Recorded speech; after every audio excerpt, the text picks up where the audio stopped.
Da siempre lo mejor de ti a tus amigos, a tu familia, a tu pareja y no recibes de vuelta nada o prácticamente nada y esto se repite una y otra vez. Vives pensando siempre en el que dirán, en la opinión de los demás y por eso no avanzas ni te atreves a vivir la vida que deseas y te mereces. Sientes que no terminas de encajar del todo, te ves como diferente a los demás y crees que eres un bicho raro, o al menos así te hacen sentir en muchas ocasiones. Sufres, vives y piensas de una manera mucho más intensa y profunda que los que te rodean y acabas por ello sintiéndote como aislada, incomprendida o juzgada. Si la respuesta a alguna de estas preguntas o a todas es un rotundo sí, entonces quédate. Quédate porque voy a presentarte a una profesional y mejor persona que sin duda va a cambiarte la vida para siempre. Y créeme cuando te lo digo porque sé muy bien de lo que hablo. Hace ya algunos años, unos cuantos años, cambió radicalmente la mía. Se llama Raquel Sánchez de Benito. Es ingeniera, es mentora, es coach, es formadora, es conferenciante, pero sobre todo madre y autora de Pellizcos al alma. Un relato desgarrador, la historia de la muerte más trágica que una mujer puede sufrir. Os la contaría yo, pero es tan dura, es tan personal, que creo que lo suyo es que la escuchéis de su propia boca. Tan solo os diré que conocer la historia de Raquel a mí me trastocó mi forma de concebir la realidad, de el paso por esta vida y hasta cambió mi propia forma de trabajar, de enfrentarme al coaching literario. A raíz de acompañar a Raquel en la escritura y publicación de Pellizcos al alma, descubrí facetas de mí mismo que yo ignoraba. Identifiqué el tipo de persona y de profesional que pasaría a formar parte de mi clienta ideal y me tomé un tiempo de descanso para reflexionar acerca de todo ello, así como para implementar los cambios necesarios en mi vida y en mi propio modelo de negocio. Os cuento todo esto para avisaros de que Raquel, más que una persona o una coach especial, es un antes y un después en la vida de muchas personas, entre las que yo me incluyo. Puede que a partir de hoy tú también sientas ese pellizco en el alma. Así que, sin más dilación, demos paso a Raquel. Querida mía, bienvenida a este segundo Congreso de Escritoras Cambiavidas y muchísimas gracias por haber aceptado nuestra invitación. Bueno, muy buenas, es para mí Rubén, estoy súper emocionada Yo también, yo también. y sí, la verdad que estoy muy emocionada, te lo compartía hace unos minutos porque, bueno, es un momento especial el volver a reencontrarnos y sobre todo, bueno, pues para hablar de algo que nos unió y nos unió para siempre, Rubén. Así es. Y bueno, pues estoy muy emocionada, muy agradecida y también quería felicitarte por el trabajo que estás haciendo, por ayudar a almas a poder expresar lo que sienten, lo que tienen para ayudar precisamente a otras. Y el mundo es eso, ¿no? El mundo es una cadena de favores y por eso yo creo que estamos aquí entregándonos hoy en cuerpo y corazón y en alma. Ya sabes que yo no sé hacerlo de otra forma. Espero y deseo que quienes nos estén disfrutando, porque será un disfrute, porque también jugaremos con la risa y el juego, porque siempre que nos encontramos es así, pues bailaremos por todas las emociones que tengan que visitarnos y sí que invito a que quien nos escuche, pues que se desconecte de aquí, que se conecte con el corazón y que nos viva desde ahí. Gracias de corazón. Gracias, gracias a ti. Y ya sé, Raquel, que cada vez que cuentas esta historia se te encanece un mechón de pelo más y se te abre un poquito tu cicatriz, pero te ruego que lo hagas por mí y por las miles de personas que nos están viendo para que comprendan hasta qué punto la mujer que hoy ven aquí frente a la cámara no es la que solía ser. Que entiendan que aquella mujer, como tú dices, murió y que la Raquel que hoy nos habla es una Raquel resucitada. Bueno, pues sí, me tengo que remontar, me voy a remontar si me permites casi a mi infancia, porque bueno, siempre he sido una niña muy sensible, muy emocional. Siempre, como decía mi madre, todo te lo tomas a la tremenda, hija mía, sufres por todo, todo te da pena. Bueno, pues sí, era una persona que vivía siempre muy a flor de piel, muy conectada con los demás. Realmente estudié una ingeniería porque debe ser que me dieron como un golpe en la cabeza en la adolescencia, pero realmente mi esencia más pura son las personas, ¿no? De hecho, mis compañeros, cuando hicimos ese encuentro de GB hace unos cuantos años, dicen, ¿que tú has estudiado qué? Nadie le cuadraba que yo fuera una ingeniera, ¿sabes? O sea, digo, pues haberme lo dicho antes, ¿no? A lo mejor me había ayudado vosotros la pista, ¿no? Bueno, pero como todas las cosas suceden porque tienen que suceder y de la manera que tienen que suceder, para nada me arrepiento de ninguna de las acciones ni de ninguna de las decisiones que he tomado en mi vida. Uno de los deseos desde muy pequeña era una conexión con la infancia, con los niños y bueno, pues siempre he querido ser madre. Sé que hay mujeres que no tienen este instinto, muchas sí, otras no, pero bueno, en mi caso sí. Y bueno, pues un duro golpe que vivo es que con 20 años pues me detectan un tumor en el útero. Me pegó un mazazo tremendo porque bueno, afortunadamente a los pocos días de detectármelo ven que es un tumor benigno, pero era tan grande que recién cumplidos los 21, un 24 de junio, día de San Juan, entraba en quirófano Rubén con miedo, no, terror, porque había una posibilidad de que tuvieran que quitarme todo el útero, ¿no? Con ello despedirme con 21 años de poder ser madre. Afortunadamente no fue así y aunque no fue una operación carente de complicaciones, pero salvaron mi útero, quedó remendadillo y bueno, pues pudo albergar y alojar y acunar al que fue mi primer hijo, Daniel. Era para mí un sueño ser mamá. Ya veis que venía con en esa operación de útero se crearon y se me pegaron muchos fantasmas, muchos miedos. Me daba miedo pensar en la idea de ser madre, cuando me quedé embarazada fácilmente. Y bueno, pues me parecía como un sueño que se cumplía, ¿no? Y que cambiaba toda mi vida. En aquel momento yo trabajaba, tenía mi casa, bueno, todas esas cosas que nos han dicho que hay que tener para ser muy feliz. Y bueno, pues quizá no lo era tanto, pero eso no lo supe hasta después.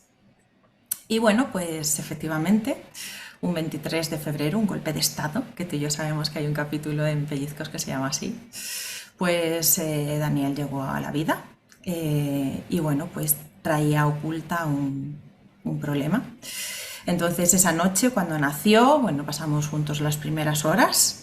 Entonces no existía eso del piel con piel y estas cosas que son por supuesto maravillosas. A mí me llevaron al niño al nido para que yo descansara de la cesárea y bueno, pues hay algo que siempre me gusta, bueno, no me gusta recordar, pero creo que es muy significativo porque esa noche a las 6 de la mañana ya amaneciendo pues empezaron a sonar las cunas por el pasillo.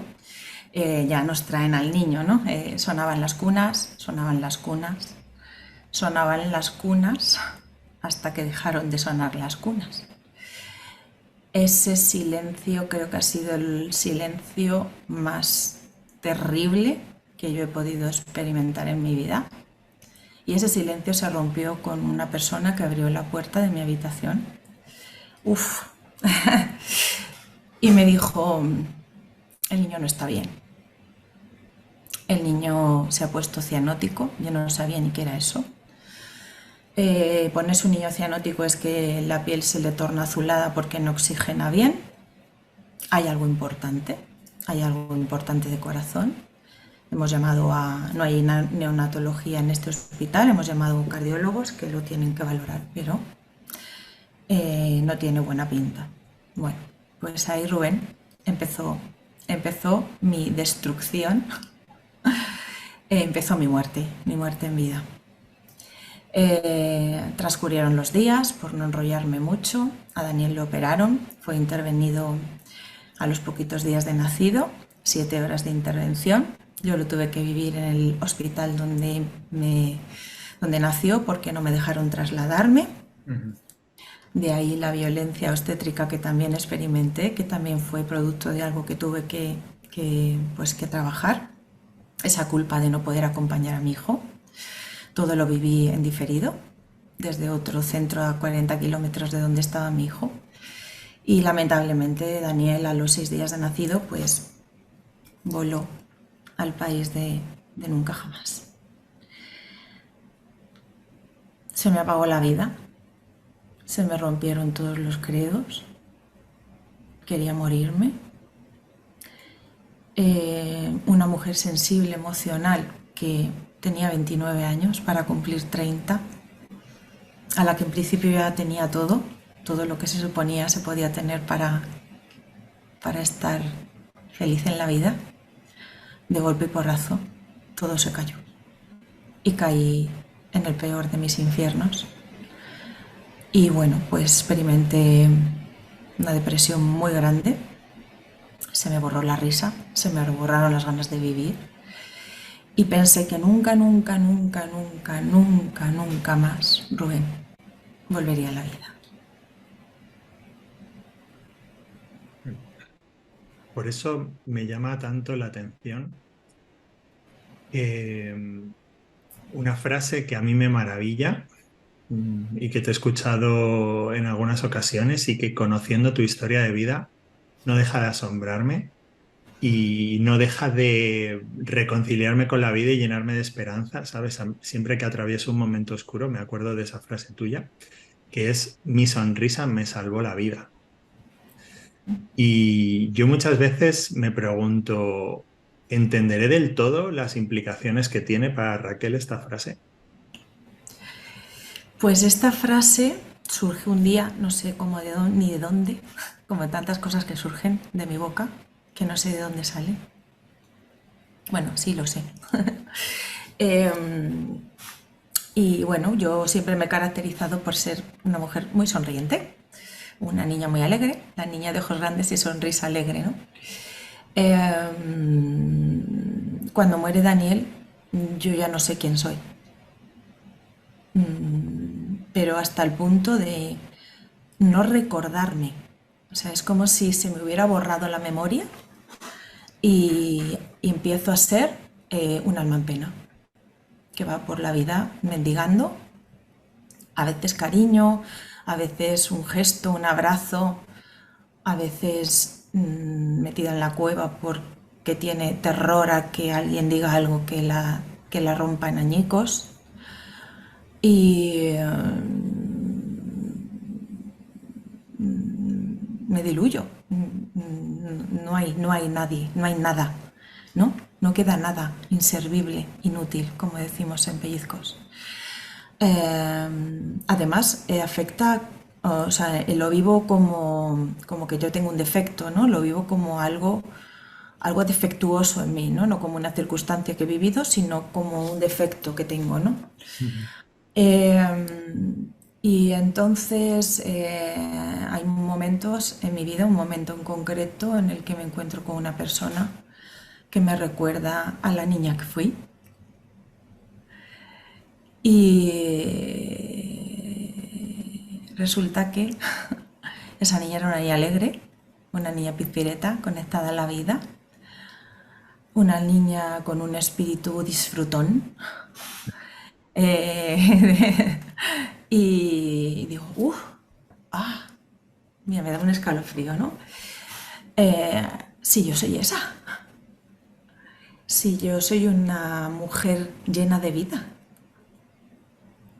si yo siempre encontraba la manera de estar en el grupo con los más simpáticos, con los que siempre estaban ideando, con los que siempre estaban conectados con la risa. Y entonces empiezo a mirarme a mi espejo, me pinto los labios de rojo, empiezo a sonreír y empiezo a decir, esa eres tú. Y ahí es donde hay que ir. A esa mujer es a la que hay que llegar. Con los años, dedicándome a lo que me dedico ahora, me he dado cuenta que se me entregó un regalo a través de mi sonrisa, Rubén.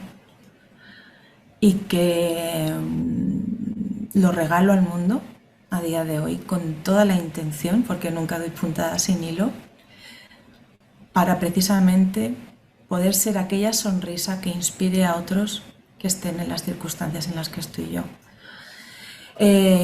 Cuando hablo de vivir en alegría, por eso me he vestido de amarillo, sol. Cuando hablo de vivir en alegría, no hablo de una alegría hueca, bueno, esta de las tazas de Wonderful. Yo hablo de un estado del alma, un estado contento del alma. Y tú puedes vivir en alegría, en un estado contento del alma, Rubén, aun estando en una situación de dificultad. Cuando murió mi madre, 14 de enero de 2014, yo me senté, me metí en la cama con ella. Yo le dije, me voy a emocionar, hoy estoy, le dije, tú me acompañaste en el primer suspiro, yo te voy a acompañar en el último. Y yo estaba contenta, estaba libre, a pesar de estar despidiéndome de la mujer de mi vida. Sí, pero es ¿No? ese sentimiento de comunión, esa misión, ¿no? También como hija y esa generosidad, porque, a ver, pues eso, yo a través de amistades y a través de familiares conozco muy bien el miedo de muchas mujeres a perder a sus referentes, a sus padres, a sus madres, y lo viven con pavor, pero me gusta mucho ese mensaje tuyo de generosidad y de esperanza, de decir, tú estuviste conmigo en el momento en el que yo inspiré por primera vez a la vida hasta cierto punto es maravilloso, ¿no? Poder estar a tu lado en el momento en el que tú suspires por Me lo última vez. regaló, porque el que muere elige con quién muere. Exacto. Así que me lo regaló. Y estuve con ella. Entonces, en situaciones de dificultad, cuando te sientes en congruencia contigo, cuando sientes desde ese trabajo personal que estás haciendo lo mejor que sabes hacer y te das ese amor propio, esa paz de alma, eso es un estado contento del alma y eso es un vivir en alegría. Eso es. Y es muy bonita esa diferencia que has establecido entre el estado contento del alma, a pesar de que las circunstancias puedan ser las más penosas del mundo, ¿no? O al menos de la vida de una persona. Mm. Es que el estado de vivir en alegría, no, que decía que el estado de vivir en alegría no puede ser o partir del exterior. Eso es otra cosa. Eso es, eso es. Y tú, por lo que deduzco de lo que nos has contado y de lo que conozco de tu vida, yo creo que este estado de vivir en alegría interior lo experimentabas ya desde muy niña, ¿no? Sí, desde pequeña. Yo estaba en Bien. la primera fila cada vez que había un concierto. Claro, y era eso, o A era esta otra. niña le vamos a dedicar una canción. Claro, claro, porque al final es como esa transmisión, ¿no? Del espíritu de la alegría. ¿Y era eso lo que te hacía sentir diferente a muchos de tus amigos o era otra cosa? No, no. Bueno, yo siempre me he caracterizado por ser una niña simpática, ¿no? Pero lo que me hacía sentir diferente era cómo sentía la vida, la intensidad con la que sentía la vida, la sensibilidad que tenía, el darme cuenta que había personas pues que le pasaban cosas y que no se lo llevaban a lo más profundo de su ser y no entraban en ese bucle o en bueno, yo ahora lo vivo con mi hijo pequeño que es altamente sensible también y hace poco bueno, pues me ha estado preguntando una cosa, estaba súper agobiado por una cosa que se le ha enredado. Yo era mucho de enredarme en miedos y entrar en bucle y mucho pensamiento rumiativo y Y entonces yo veía que percibía energías, que percibía el estado de, o sea, que se comunicaba a la gente y esta persona le está haciendo daño a esta, pero esta no se está dando cuenta que se le está haciendo daño, pues no le digas eso. O estaba muy pendiente de ayudar a mis amigos, de atenderles por encima de mí misma, ¿sabes? Ujú.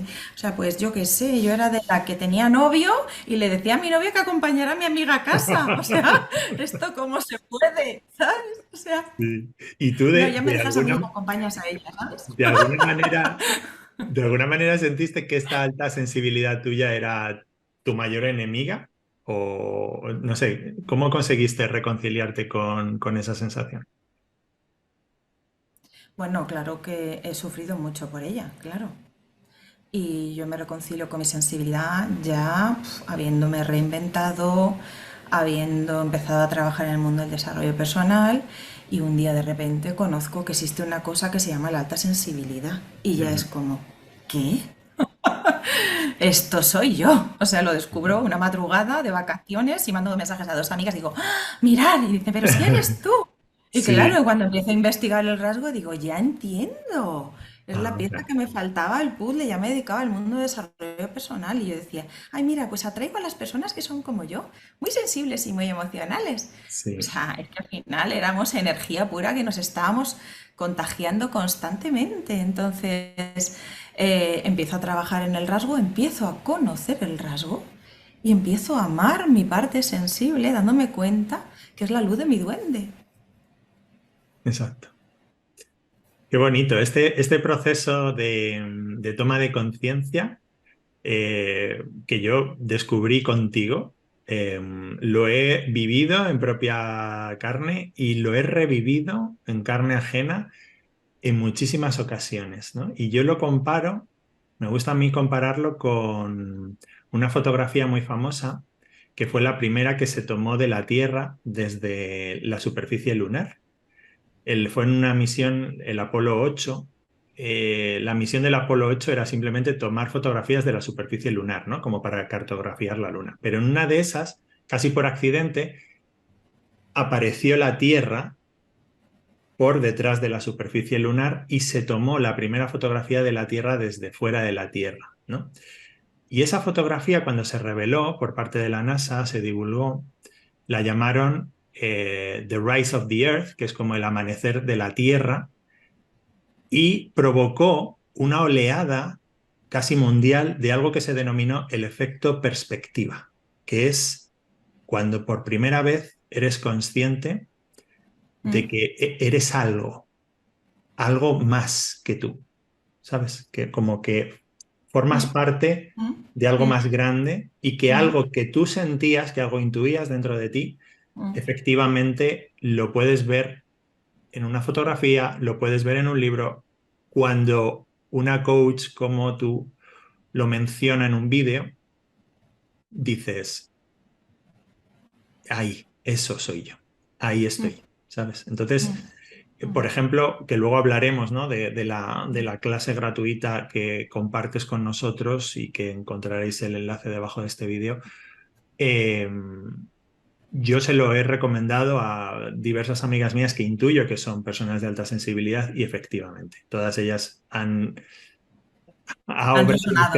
este efecto perspectiva Wow, como digo yo, el y, efecto wow, y wow. el efecto wow y han dicho, madre mía, Rubén, no sabes la cantidad de tiempo que llevo buscando esta Dando respuesta. tumbos. Sí, sí, sí. Sí, entonces Sí. es maravilloso. Mm. Bueno, que me enrollo. Sé que eres un amante del camino del artista. Quiero Ujú. hablar también de esa faceta tuya, Mm. además de ser muy fan del Camino de Santiago, hasta el punto de que te defines a ti misma como una caminante, ¿no? Y no una caminante blanca, precisamente. Mm. ¿Cuántas implicaciones encierra para ti este término de caminante? Bueno, el camino del artista es para mí muy importante porque el camino del artista sembró las primeras semillas de pellizcos al alma y las primeras semillas también de mi método poderosa que ya comentaremos Ujú. luego. Eh, lo peor del mundo es cuando entramos en parálisis por análisis, cuando nos quedamos bloqueados, el miedo nos paraliza. Y no existe transformación profunda sin movimiento, Rubén.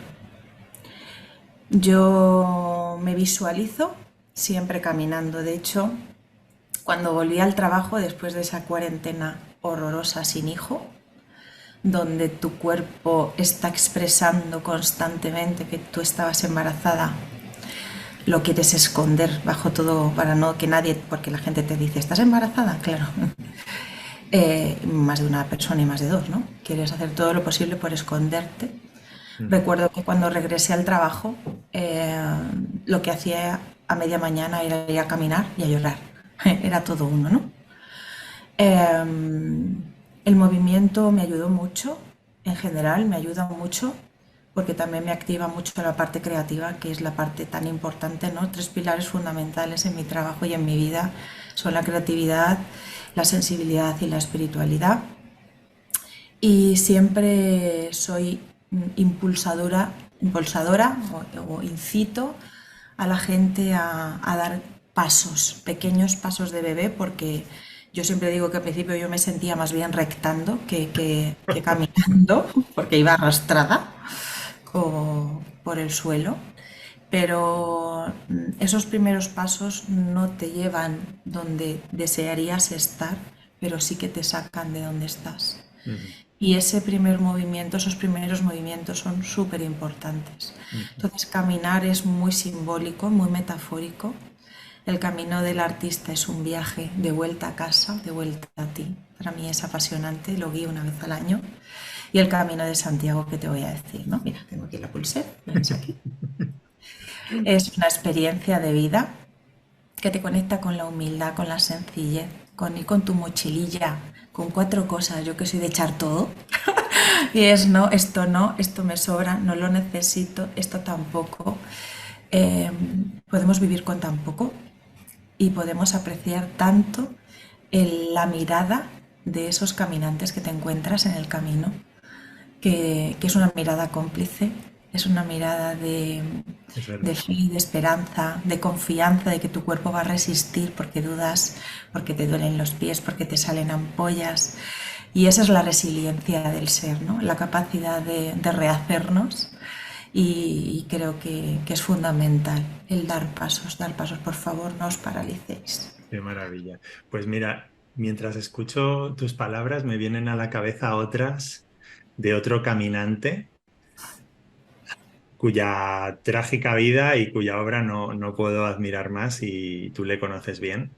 Fue el cantante y filósofo argentino Facundo Cabral, quien antes de ser silenciado a balazos perdió a su mujer y a su hija de que tenía un solo añito en un accidente de avión. Y Facundo Cabral decía, yo soy un viajero y como cosa secundaria canto y escribo, pero mi oficio es caminar, ¿no? Y cuando perdió a su mujer y a su hija en aquel accidente de avión, él, roto de dolor, que en sus escritos pues solía mencionar a Jesús, a Atahualpa Yupanqui, a Krishnamurti, a Borges, a Whitman, a Teresa de Calcuta, precisamente recibió una llamada telefónica de esta última durante su duelo y la madre de los pobres y de los leprosos le preguntó, Facundo, ¿y ahora qué vas a hacer con todo ese amor que te sobra? ¿No? Y si alguien todavía no cree en el poder de las preguntas poderosas, te ruego o les ruego a estas personas que le den una pensada. Y te ruego a ti, Raquel, que nos reveles si en tu vida hubo una llamada semejante a la de Teresa de Calcuta y qué preguntas poderosas te formuló, si es que la hubo. Bueno, esa historia siempre me paraliza, me paraliza el pulso, la historia de la Madre Teresa y Facundo. Y siempre me lleva al capítulo Amor huérfano de Pellizcos al alma. Eh, Así como tal, no recuerdo una persona que me hiciera preguntas tan poderosas. Sí que hubo dos personas que tienen su apariencia en pellizcos, que están camufladas porque he sido especialmente cuidadosa, aunque cuento situaciones inquietantes, pues los personajes son ficticios, pero bueno, estas dos personas tienen su representación, llamadas de otra forma, y estas dos personas sí que es cierto que me acompañaron mucho, pertenecían a una asociación, a la Asociación de Niños con Cardiopatías, y con ellas sí que podía ser yo. Es decir, ellas no tenían miedo, a pesar de ser dos mujeres con hijos con cardiopatías que podían ver en mis ojos los ojos de la muerte, Ujú. no tenían miedo y yo podía mostrar todo, abrir un canal. Por supuesto, también fue muy importante para mí mi psicóloga, hoy la llamamos la madrina en casa, pero fíjate, creo que quien fue mi Teresa de Calcuta, ahora que lo pienso, creo que fui yo misma, fíjate, porque yo misma y mi coraje. Creo que una de las cosas más poderosas que habitan en mí, una alumna me lo decía hace poco, que tengo corazón sensible, pero alma de guerrera. Eh, yo sí que me preguntaba, ¿para qué este dolor? O sea, es imposible que este dolor no tenga un sentido. O sea, no puede ser. O sea, y si no lo tiene, se lo tendré que dar y me lo tendré que inventar para por lo menos decir, bueno, pues lo he vivido, lo he pasado Ujú. y he sacado algo, ¿no? Todo esto ni tenía idea del desarrollo personal, ni gaitas, 29 años, 30 años, pero sí que me hacía esa pregunta, ¿no? Claro. Eh, ¿Cómo puedo dar sentido a un sinsentido? Eso es. Y precisamente, fíjate, la siguiente pregunta que te quiero hacer va muy en la línea de eso, porque tú en tu libro dices, la muerte me regaló vida, amor y fuerza para guiar y acompañar a más almas sensibles que lo necesitasen en su camino. Y además de preguntarte cómo se hace eso y que nos expliques un poco cómo lo haces, quería preguntarte en relación a las palabras que acabas de proferir, ¿cómo sabes que es así y que no es un truco, entre comillas, que utiliza tu mente para hacerte más llevadera la desaparición de Daniel?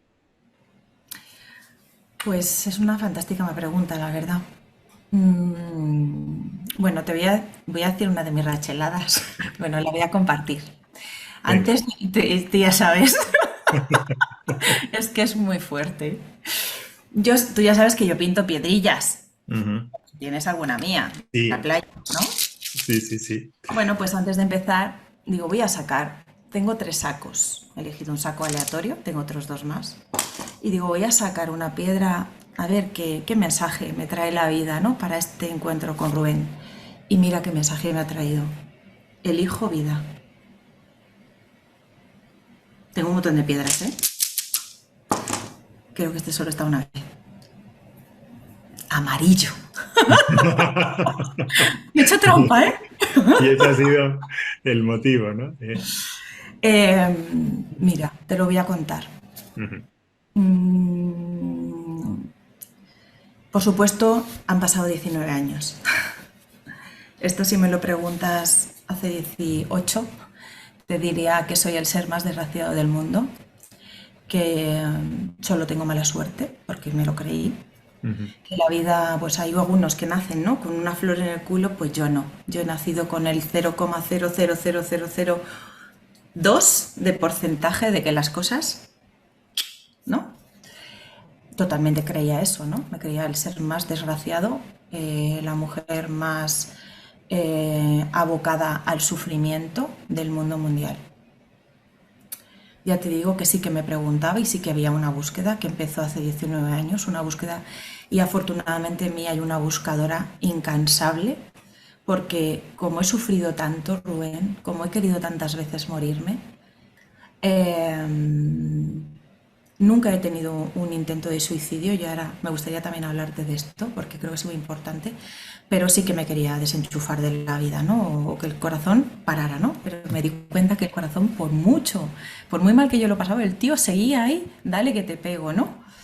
Y, y entonces, con los años, ¿no? Y con mi propio trabajo personal, que he sido incansable, inagotable, curiosa, inquieta, inconformista. Estudié la muerte, Y cuanto más muerte he vivido, tengo una amiga que me lo dice mucho, más vida soy. Y te lo digo no queriéndome regalar o autorregalar una frase que sea muy poética, muy bonita para... No, es que además yo ya hace tiempo que no veo personajes, que veo almas. Y además, yo sé que mi hijo y yo pactamos todo esto. Y además, sé que él con 6 días entregó su vida para producir en mí el tsunami que yo necesitaba para precisamente hoy hacer lo que hago. Y además, hay personas que viven 100 años y no están entregando la vida que está entregando Daniel a través de mí. Entonces, la muerte me ha regalado vida, pero no solo a mí, Rubén. La muerte ha regalado vida a todas y cada una de las personas que me rozan a través Recuerdo, de mí. recuerdo precisamente que durante el proceso de escritura de Pellizcos al alma, tú reconocías que en ocasiones no eras tú la que estabas escribiendo, ¿no? Y a mí esto también recuerdo que me ponía un poco los pelos de punta, ¿no? Me decías que en muchas ocasiones te sentías una simple medium para quien verdaderamente te estaba dictando las palabras del libro. Totalmente, totalmente. Escribía el dictado. Qué fuerte. El libro ya existía antes de que yo lo escribiera. No era normal ese proceso creativo, Rubén. Yo recuerdo que se agrupó en como 6 o 7 meses, pero realmente yo nunca supe lo que era el folio en blanco. Tenía el día que iba a escribir un capítulo, escribía el capítulo. De hecho, lo escribía de día, hice mi pequeño ritual de iba a mi despacho Manuel Becerra, bajaba la persiana, ponía una vela, desconectaba los teléfonos, pero desconectados, no solo silenciados, sino desconectados. No quería, tenía la sensación de que no quería ninguna interferencia. Encendía mi vela, me ponía los dedos en el teclado y los dedos se movían solos. Las ideas era a veces que era incapaz de seguir la velocidad del mensaje que me llegaba y de repente 2, 3 horas, no eran más, pum, te lo enviaba, deseosa de recibir tu feedback siempre y a ver qué pasa. Y, y era como, bueno, ya cuando me dabas tu feedback y era yo como, porque al principio por supuesto estaba cagada de miedo, todo se ha dicho, como cualquier ser humano que nunca ha escrito un libro, o sea, esto no es que te, no, me parece el ego, no vas a ser capaz, no vas a ser capaz, no vas a saber, no vas a... Bueno, pues una vez que negocié, y ya le dije, mira, déjame un poquito en paz, eh, el proceso creativo, no sé, no lo puedo describir. Y el día que llegó el día del terminar, que al final fue en la playa, en mi mar, donde empezó todo, yo empecé, bueno, todo empezó en una carta que escribí a mi hijo amaneciendo y pocos días después él, ya sabes que me respondió y la carta la tenemos en el libro. Eh, el día que puse el último punto sabía que era el último punto, pero no lo tenía previsto, número de capítulos, número... Buah. Y además en la página 111, que yo soy muy de números, el capítulo que está ahí se llama Tú y yo somos uno. Madre mía. Puedes creer en la magia o no, eso ya cada uno. Exacto, exacto. Cada uno que piense lo que quiera. Un proceso místico total, Rubén. Total, Místico. total. Por eso también te digo que a mí, pues eso, el proceso de escritura de Pellizcos al alma me removió tanto y bueno, pues hizo tambalear buena parte de mis creencias, pero es que si yo no hubiera atestiguado ese proceso, Estamos seguramente la no loca. me lo habría creído. O sea, bueno, pues eso, entre copas nos habríamos echado unas risas y ya está. No su casa y no. Pero, pero Edad de la buena. yo estuve ahí presente y puedo dar fe, ¿no? De que todo esto sucedió tal cual. Pero bueno, me gustaría saber hasta qué punto, yo creo que esta es una pregunta que nunca te he hecho a lo largo de estos años, hasta qué punto convertirte en autora de Pellizcos al alma ha marcado un antes y un después en tu trayectoria, tanto personal como profesional. Bueno, para mí, la verdad que escribir el libro era un sueño. Como madre era un sueño, ¿no? y como profesional era un reto. Ujú. Eh, pero como madre, Rubén, era como traer de nuevo a mi hijo a la tierra, encarnar a mi hijo en algo físico, que pudiera tocar, que pudiera abrazar, que me pudiera llevar al pecho, ¿no? Yo creo que, no lo sé, quien lo coge sabe que tiene una energía especial, ¿no? Que tiene latido. Sí. Eh, y bueno, pues como no podía ser de otra forma, plena pandemia, todo el mundo cerrado en casa, yo le había dado ya a enviar a publicar el libro. Por supuesto, ya me olvidé de que me fueran a traer el libro porque dije, bueno, nos acaban de cerrar, todos los camiones, todo paralizado, pues como no podía ser de otra forma. El día que cumplía mi hijo pequeño, bueno, que todo esto no lo hemos desvelado tampoco, la historia de Dani, porque entonces yo creo que a la Es que gente ya como son medio loco. tantas racheladas y causalidades que ya no caben en una sola No, entrevista. no, eso te iba a decir, yo ahí mido, ¿eh? Yo si cuento, lo cuento como tú me digas. Pero bueno, el caso que mi hijo pequeño, que también se llama Dani, por las causalidades de la vida, pues el día que el día que era su cumpleaños, Bueno, contra hay, todo, hay que hacer este apunte, hay que perdóname que hacerlo. te interrumpa. Hay que introducir a Dani.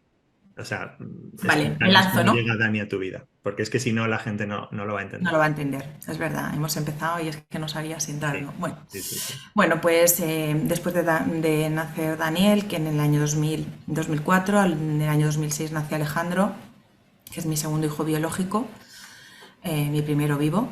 Y bueno, pues por circunstancias como he comentado, dificultades ginecológicas y demás, decidimos adoptar a mi hijo pequeño.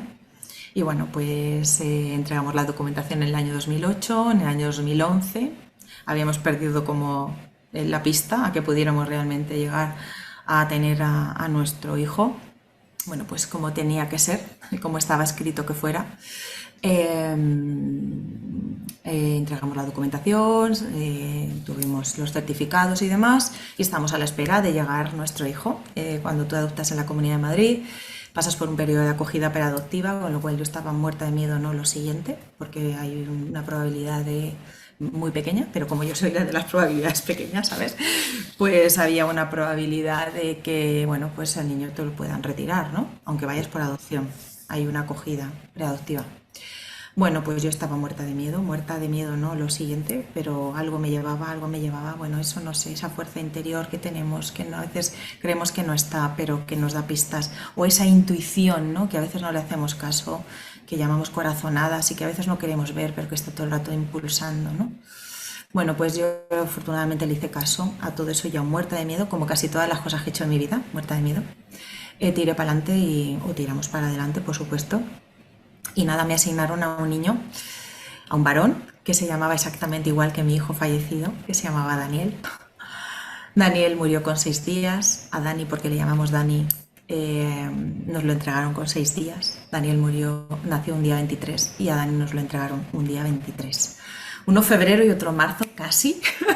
Y bueno, pues ese año fue el año que dejé todo. Ese año fue el año que supe comprender las sincronías y las señales de la vida. Ese año cerré un ciclo, porque la vida son cierres en espiral, ¿no? Y vamos cerrando ciclos. Y ese año fue el año que dejé la ingeniería, dejé mi jefatura de proyectos y se fueron poniendo las piezas, ¿no? Del puzzle y del camino que fui caminando, porque fui caminando. Si no hubiéramos caminado o si me hubiera quedado paralizada, no hubiera llegado Dani en mi vida. Posiblemente no estaría aquí, casi con total seguridad. Mm. Dani fue ese milagro, ese fogonazo de vida que me permitió. Entonces la llegada de pellizcos al alma llega el día que Dani cumple años. Me habían estado llamando, no me localizaron. Llamé a las 7 de la tarde. Me dice que el señor, que lo siente mucho, pero que es que ya están todos, o sea, imaginaos, recién encerrados en casa. Claro. Al rato me llama y me dice el señor que me lo voy a llevar. Bueno, no podía llorar más. Y yo dije, vale, ya sé, gracias, hijo, ya sé que estás aquí. Qué bueno, qué bueno. Y bueno, y a partir de ya tener tu pellizcos al alma en la mano, no sé, ahora que ya por fin puedes echar la vista atrás y hacer un poquito de evaluación, ¿cómo ves que ha evolucionado tu actividad como coach. No sé, explícanos a raíz de la publicación de tu libro cómo se desarrolla tu actividad, qué es lo que haces, qué es lo que ofreces a día de hoy y bueno, hasta qué Mm. punto el culpable de todo ello podría ser este libro. Bueno, realmente mi actividad estaba muy orientada al mundo de la alta sensibilidad, y Pellizcos no es en sí mismo un libro de desarrollo personal, es una historia de vida, ¿no? Ujú, Entonces, una historia de vida, mi propia historia de vida, ¿no? Mi propio proceso. Evidentemente está lleno de mensajes y de señales y de tips y de que cualquier persona se los lleva a su vida y hay mucho, mucho de conexión con el autoconocimiento, ¿no? Pero en sí mismo no es un libro de desarrollo personal.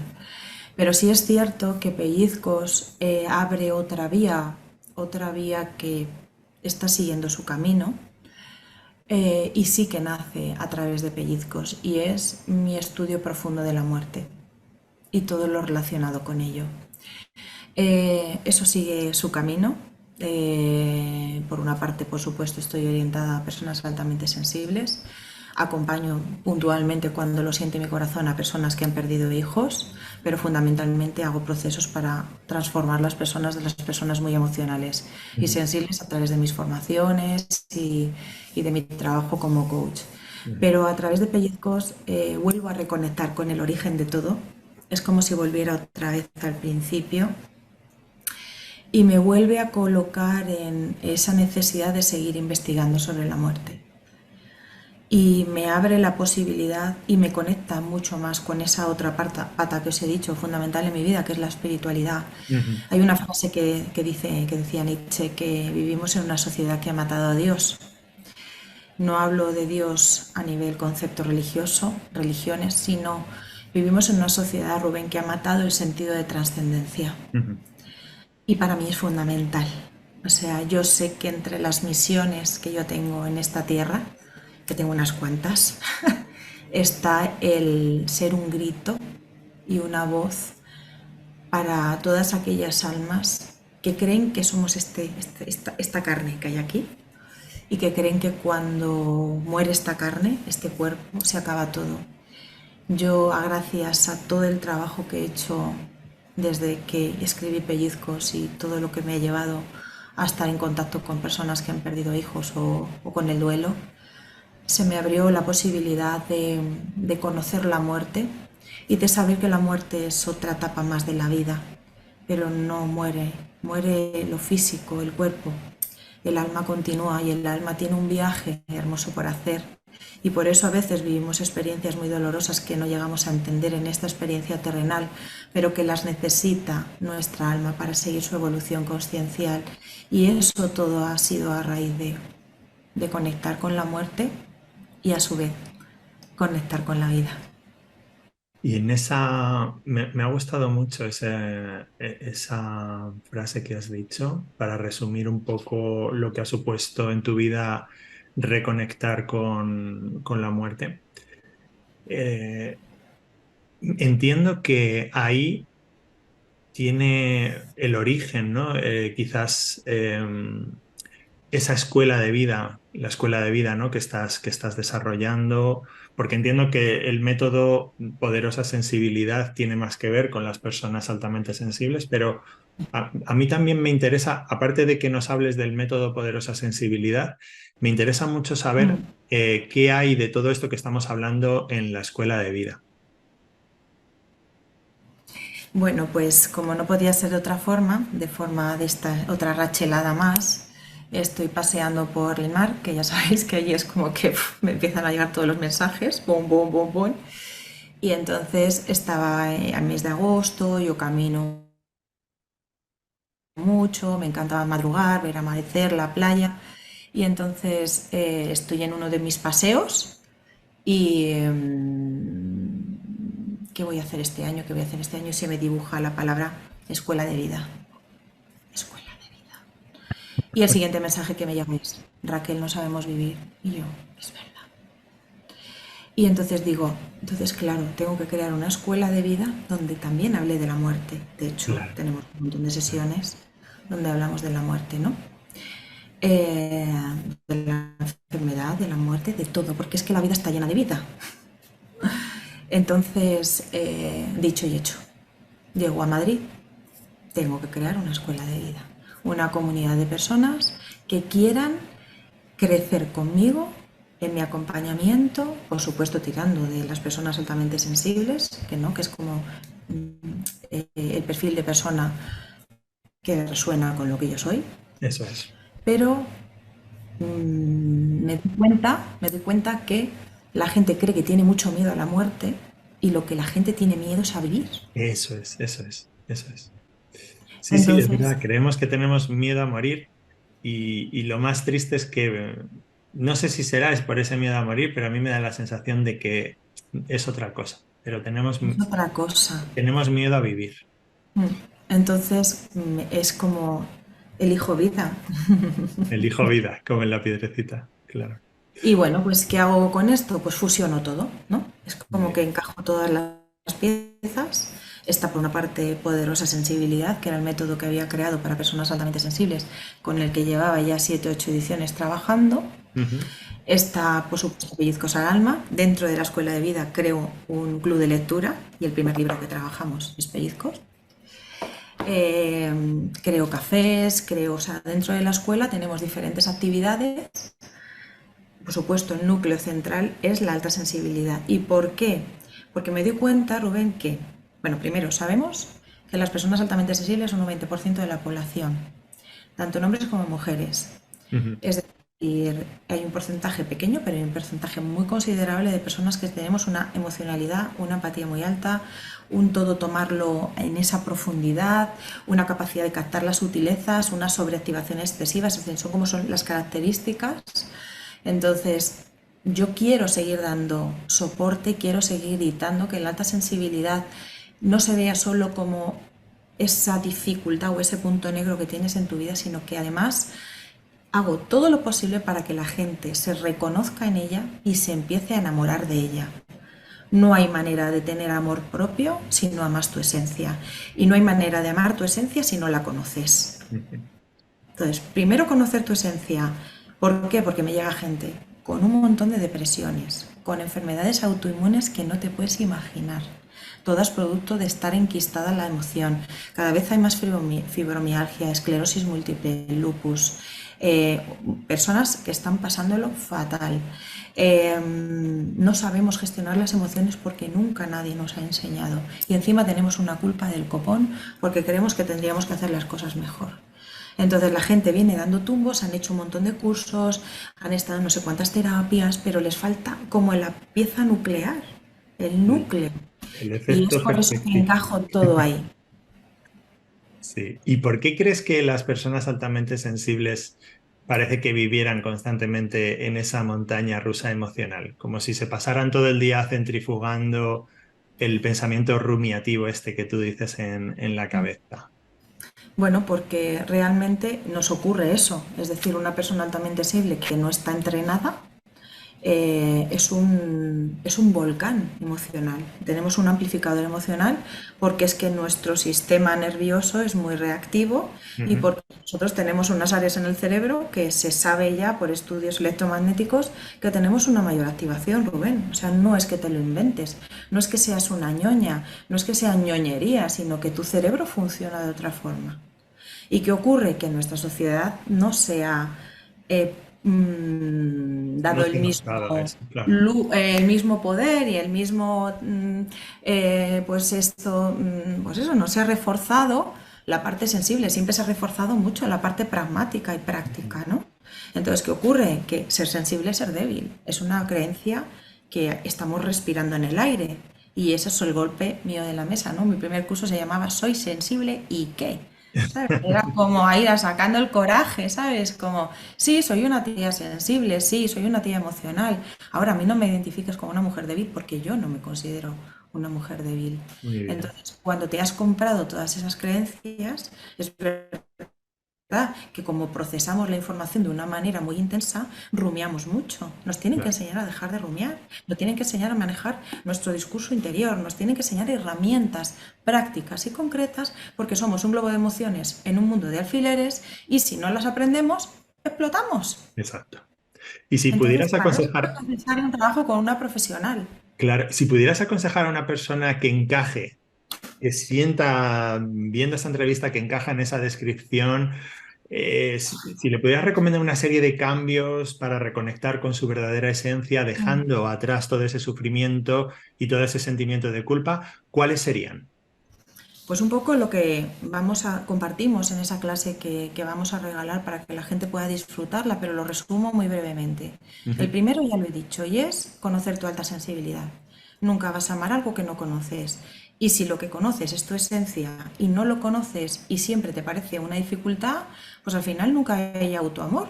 Entonces, como nunca hay autoamor, ¿qué pasa? Que mendigamos amor. Y el altamente sensible es carne de cañón en relaciones de narcisistas. Carne de cañón cuando no está entrenado. O sea, así, Rubén. El otro punto es reconciliarlos con nuestro pasado.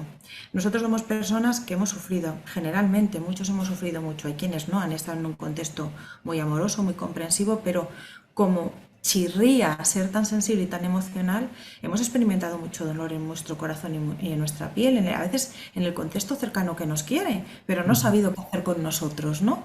Entonces, ¿qué ha ocurrido? Que tenemos que hacer un ejercicio de volver a viajar al pasado, a nuestra niña, a nuestro niño interior y reencuadrar nuestra vida, contarnos reescribir nuestra historia y además tenemos que hacer un ejercicio muy grande de perdón a nosotros mismos por lo que hemos hecho y también de perdonar a los demás. Es fundamental. Otro punto muy importante es conocer. Nosotros nos sobreactivamos. Si una persona paz empieza el día con estas baterías y una que no es paz, el paz se descarga antes. Entonces tiene que entender cómo funciona su cuerpo, tiene que entender qué necesita para cargar sus pilas. Como hemos querido siempre adaptarnos al sistema, nos hemos olvidado de nuestro cuerpo y de nosotras. ¿Qué ocurre? Que empiezan las enfermedades físicas.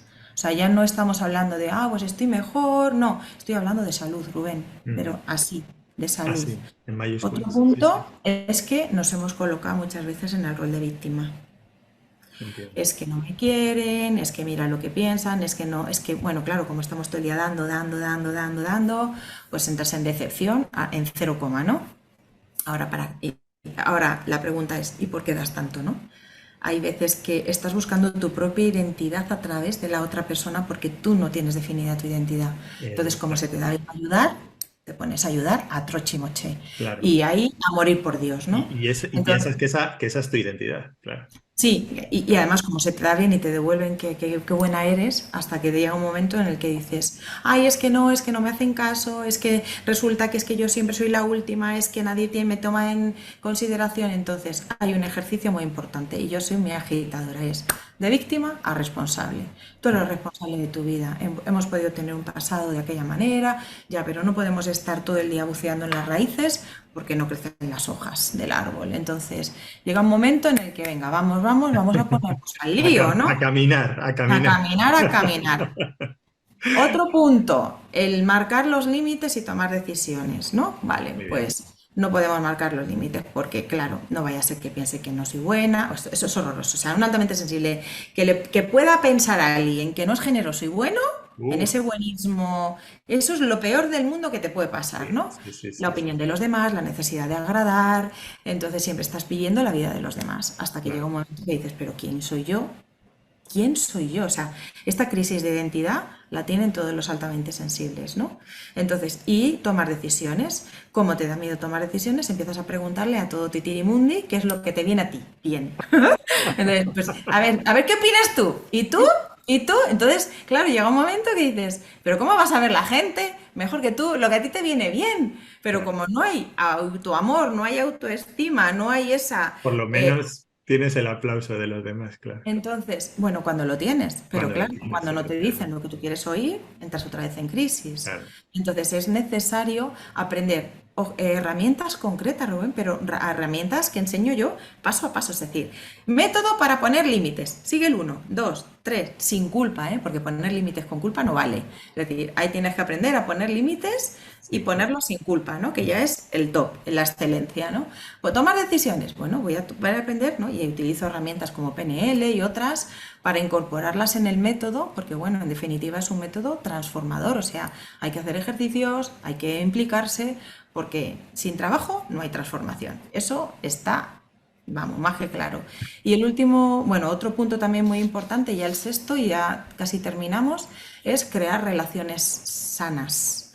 El altamente sensible, como Vaya. vive de los demás, es carne de cañón para relaciones tóxicas, pues se ha dado tanto que llega un momento en que no tiene una relación equilibrada. Es decir, yo te cuido, tú te dejas cuidar. Yo te cuido, tú te dejas cuidar. Yo era así. Para mí eso fue como una torta así en la cara el día que me di cuenta que yo me pasaba la vida protegiendo. Entonces, claro, cuando me aburría de proteger y de cuidar la relación, moría. Y yo decía, jolín, ya. O sea, ahora resulta que yo ya dejo de hacer esto y la otra persona desaparece. Obviamente, porque la otra persona adquirió el rol de cuídame, que esto es muy bueno, y, Eso es. y no tengo que hacer nada para mantener esta relación. Bueno, es que Entonces, la relación es esa. O sea, es que de alguna manera habéis consensuado tácitamente que esa es la naturaleza de la claro, pero relación. lo haces sin darte cuenta, Eso porque no es. eres consciente que eso te va a llevar y te va a traer unas consecuencias en las que vas a llegar a un momento en el que te das cuenta que si tú no das, no recibes, pero es que solo has aprendido esa relación de yo Ya, cuido y tú te dejas cuidar. claro. Cuando te empiezas a dar cuenta de que hay que encontrar equilibrios y que tu amor es muy rico y que se lo tienes que entregar a quien a ti te dé la gana y realmente lo merezca, hay un cambio brutal en la relación y que no tenemos que estar salvando a tu Dios. O sea Claro. que Es ahí hay que un trabajo muy, muy grande que hacer. a ver, mientras estás explicando todo esto, yo no dejo de pensar en gran parte de mi pasado, ¿no? Pero sobre todo se me viene a la cabeza una amiga mía, más o menos de nuestra edad, que es la típica madre que se desvive por los suyos, siempre pendiente de su marido, que no le falte nada a sus hijos, de las que en cada reunión familiar prepara cantidades ingentes de comida como para un regimiento y que siempre es la típica persona que es súper detallista, siempre está pendiente de todo, de cuándo es el cumpleaños de cada uno, de traerle un detallito. Y sin embargo, yo que la veo muy a menudo, casi siempre la veo triste porque es como que no termina de sentirse escuchada por su marido, sus hijos pues están empezando a volar, ella como que tiene el síndrome este del nido Yo vacío vacío. y no se siente retribuida emocionalmente por cuantos la rodean. Y ella dice, me dice, es que yo doy siempre lo mejor de mí a mis amigos, a mi familia, a mi pareja y no recibo de vuelta prácticamente nada. Eso me lo repite una y otra vez. ¿Tú crees que a esta amiga mía le debería recomendar ver tu clase gratuita? Totalmente. Entre otras cosas, a tu amiga lo que le ha pasado es que se ha puesto en el último, en el último, en el último, en el último lugar. Todas esas cosas que hace por los demás son hermosas en sí mismas, no son aspectos que haya que aniquilar de una vida. Pero por cualquier acto, Rubén, de amor a otro, donde tú no te atiendes, donde tú siempre te desatiendes, donde al fin y al cabo, ¿qué te estás diciendo? ¿Qué le estás diciendo a tu niña interior? Tú no, tú no, tú no. Así constantemente. Constantemente. Entonces llega un momento que tu niña interior o tu niño interior empieza a tirarte de la falda y te dice, ¿y yo cuándo? Eso es. Entonces es absolutamente necesario el volver a casa, el hacer ese trabajo de volver a casa y de hacer un cambio muy profundo de dentro hacia afuera. No tiene ni la culpa el marido, ni la culpa los hijos, sino que directamente es dónde estás tú buscando, ¿no? Eso que tú te tendrías que estar dando a ti misma y lo Claro. estás buscando fuera, evidentemente. Luego la comunicación en casa es fundamental y las personas que tenemos cerca tenemos que expresarles cómo sentimos, pero es necesario que yo me dé mi parte de amor, porque esa parte de amor y porque al fin y al cabo yo voy a ser la mujer o el hombre de mi vida para siempre, yo sé que voy a estar conmigo desde el primer día hasta el último y esa es mi gran certeza. Qué bien, qué bien, qué bien. Bueno, pues ya lo sabes, querida amiga, si encajas dentro de la descripción, solo tienes que pinchar en el enlace que vas a ver debajo de este vídeo para acceder a la clase gratuita de Raquel. Y bueno, pues espero que tras conocerla hayas sentido ese pellizquito en el alma, porque verdaderamente Raquel es una de esas personas que cuando entra en tu vida ya se queda para siempre, pero no porque imponga su presencia, sino porque tú misma, desde la potenciación de tu alta sensibilidad, vas a elegir que se quede. Así que, Raquel, yo que he elegido que te quedes en mi vida, para siempre. Te doy las gracias por haber estado aquí. Tenía muchísimas ganas de hacerte esta entrevista porque al fin y al cabo lo que soy, lo que hago actualmente te lo debo en gran parte a ti. Y bueno, pues que sepas que esto que estoy haciendo, todo el tema del coaching literario, el enfoque que tengo, las escritoras cambiavidas, el reorientar mi actividad de esta manera, pues hacia una sensibilidad diferente, eh, te lo debo a ti y te lo debo a ese proceso que, bueno, pues por el que caminamos juntos en aquel año y que fue tan maravilloso y tan transformador. Así que una vez más, te lo he dicho muchas veces, pero aprovecho la ocasión para volverte a repetir. Muchísimas gracias por aparecer aquella noche en mi Facebook y empezar esa maravillosa conversación a altas horas de la madrugada que dio, bueno, pues Sí. dio origen a este libro Cambiavidas, que de verdad para mí fue el primer libro Cambiavidas de verdad que yo ayudé a escribir. Y a partir de entonces me dije, yo quiero más de esto en mi vida. Mm. Pues bueno, yo quiero, Rubén, también, pues yo creo que Daniel está aquí con nosotros. Daniel te eligió como cómplice de este juego, al igual que eligió a Nika como ilustradora, que también le mando un beso, porque fue muy importante. Los tres fuisteis muy importantes para mí. Yo estaba confundida, no sabía por dónde tirar, tenía cosas escritas, pero no sabía conectarlas. Mm. Pedí y llegó una solicitud de amistad en Facebook de un coach literario. Escribí inmediatamente y ahí sobró la magia, otra vez, otra de las nuestras. Y bueno, pues te quiero agradecer, también te lo he dicho muchas veces, pero este es el espacio que siento decir. ¿Cómo sentiste a mi libro como tuyo? ¿Cómo te implicaste con tu alma y con tu corazón? Para mí eras mi compañero de camino, hablando del camino. Y bueno, pues fue fundamental todos los feedback que me devolvías, me impulsabas, me decías que tenía talento, que era muy capaz, todo eso me devolvía, me enchufaba, ¿no? Me conectaba, me inyectaba gasolina para seguir, porque bueno, uno no se cree que pueda ser capaz de contar su historia, ¿no? Cuando no te dedicas a ello Bueno, profesionalmente, obviamente. no lo digo yo, lo dicen los centenares y miles de personas que ya han leído Pellizcos al alma y bueno, pues que no se cansan Es de así. darte su feedback. Así que bueno, equivocado no estaba.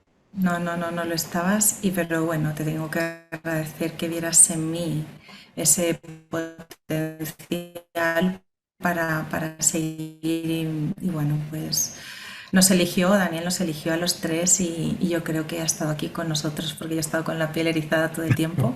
También le tengo aquí, pero lo voy a enseñar, su foto.